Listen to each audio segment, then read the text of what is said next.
Hello guys, welcome back to my channel. आज मैं आपके लिए एक कहानी लेकर आई हूँ।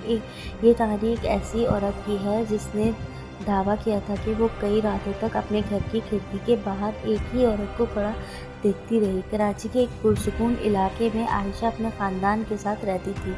घर आम सा बना हुआ था, लेकिन उसके कमरे की एक खिड़की सुनसान गली की तरफ खुलती थी। एक रात तकरीबन 12 बजे आयशा ने खिड़की के शीशे पे हल्की सी दस्तक महसूस की। ठक ठक ठक। इसने पर्दा हटाया तो बाहर कोई नहीं था। आयशा ने सोचा शायद हवा की वजह से आवाज़ आ रही हो, लेकिन चंद लम्हों बाद दोबारा वही आवाज़ सुनाई दी, ठक ठक ठक। इस मर्तबा इसकी खिड़की के बाहर एक औरत का धुंधला सा साया दिखाई दिया। आयशा घबराकर पीछे हट गई। सुबह उसने अपनी वालिदा को बताया, मगर इसने इसकी बात पे यकीन नहीं किया। अगली रात फिर वही आवाज़ आई। इस बार आयशा ने पर्दा नहीं हटाया। वो खामोशी से अपने बिस्तर पर बैठी रही। फिर खिड़की के बाहर से एक बहुत धीमी आवाज़ आई, आयशा। आयशा के हाथ पांव ठंडे पड़ गए। उसने किसी को अपना नाम पुकारते हुए सुना था। वो पूरी रात खिड़की से दूर रही। सुबह उसने घर वालों को बताया तो उसके वालिद ने बाहर जाकर देखा, खिड़की के नीचे मिट्टी पर किसी के कदमों के निशान थे।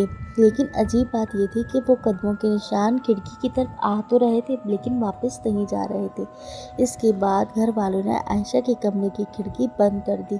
3 दिन तक कुछ नहीं हुआ। फिर चौथे ही रात अचानक घर की बिजली चली गई। अंधेरे में आयशा ने कमरे से दोबारा वही आवाज़ सुनी, लेकिन इस बार आवाज़ खिड़की से नहीं आ रही थी। वो आवाज़ उसके कमरे के दरवाजे से आ रही थी। आयशा ने दरवाज़ा खोला तो बाहर कोई नहीं था।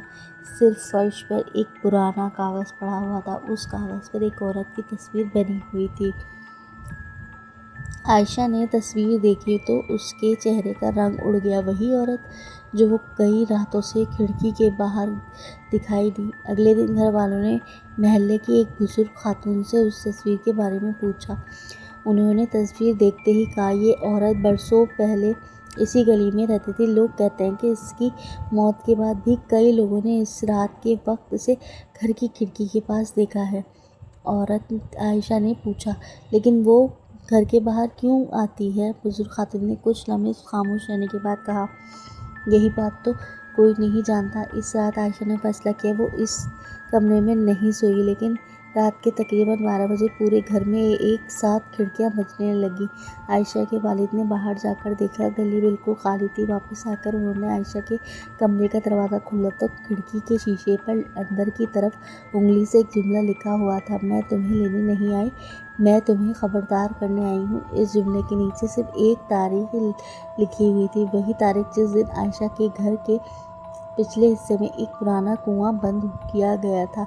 अगले दिन जब घर वालों ने वो कुआं दोबारा खुदवाया तो अंदर से एक पुरानी चीज़ मिली, एक औरत का लॉकेट, और उस लॉकेट के अंदर एक छोटी सी तस्वीर थी।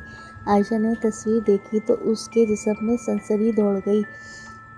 तस्वीर में वही औरत थी, मगर उसके साथ खड़ी बच्ची हैरत अंगेज तौर पर आयशा जैसी दिखाई दे रही थी। आयशा के घर वालों ने कभी इस औरत को नहीं देखा था, ना ही इन्हें मालूम था कि इस घर के ज़मीन में कभी कोई कुआं मौजूद था। इस वाक़े के बाद आयशा ने वो घर छोड़ दिया।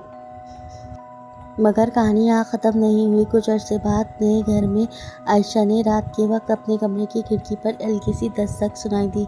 इसने पर्दे की तरफ देखा। पर्दे के पीछे एक औरत का साया खड़ा था। आयशा ने पर्दा नहीं हटाया। आखिरी अख्ताम, आयशा ने पर्दा नहीं हटाया। वो चंद लम्हे खामोशी खड़ी रही। फिर उसने हिम्मत करके खिड़की के करीब जाकर पूछा, तुम आखिर मुझसे चाहती क्या हो?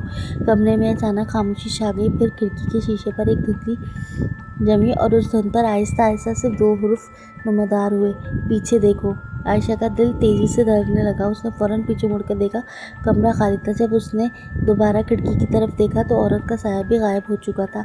सिर्फ ज़मीन पर वही पुराना लॉकेट पड़ा था। आयशा ने लॉकेट उठाया तो उसके अंदर موجود تصویر پہلے جیسی نہیں تھی۔ اب تصویر میں وہ پراسرار عورت اکیلی نہیں تھی، اس کے ساتھ عائشہ کی اپنی تصویر تھی اور تصویر کے پیچھے ایک تاریخ لکھی تھی، وہی تاریخ جس دن عائشہ اس گھر میں پہلی بار آئی تھی۔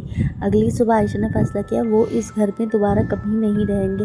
گھر چھوڑنے سے پہلے اس نے آخری بار اپنے کمرے کی کھڑکی کی طرف دیکھا، وہاں کوئی عورت نہیں تھی، صرف شیشے پر ایک جملہ چھوٹا سا لکھا ہوا تھا، اب تم محفوظ ہو۔ اس دن کے بعد عائشہ نے کبھی اس عورت کو نہیں دیکھا، لیکن کئی سال بعد جب اس نے پرانی لاکٹ دوبارہ کھولا تو تصویر کے پیچھے ایک نیا جملہ لکھا تھا، میں تمہیں ڈرانے نہیں آئی تھی، میں تمہیں اس گھر سے بچانے کے لیے آئی تھی۔ عائشہ آج بھی نہیں جانتی تھی کہ وہ عورت کون تھی، اسے اس کا نام کیسے معلوم تھا اور وہ صرف عائشہ ہی کو کیوں دکھائی دیتی تھی، لیکن ایک بات آج تک اس کے ذہن میں سوال بنی ہوئی، اگر وہ عورت عائشہ کو بچانے آئی تھی تو پھر وہ اس کے نئے گھر کی کھڑکی تک کیسے پہنچ گئی؟ اور شاید اس سوال کا جواب کبھی اس کو نہ مل سکے، کیونکہ وہ پہلے ہی جان چکی تھی کہ کچھ کہانیاں گھر بدلنے سے ختم نہیں ہوتی۔ تو ناظرین، آپ کو کیسی لگی میری یہ نیو اسٹوری؟ امید کرتی ہوں آپ لوگوں کو پسند آئی ہو، تو میرے چینل کو لائک اینڈ سبسکرائب ضرور کریں اور کمنٹس میں اپنی رائے ضرور دیں اور آگے بتائیں کہ میں آگے کون سی اسٹوری آپ کے لیے نئی لے کر آؤں۔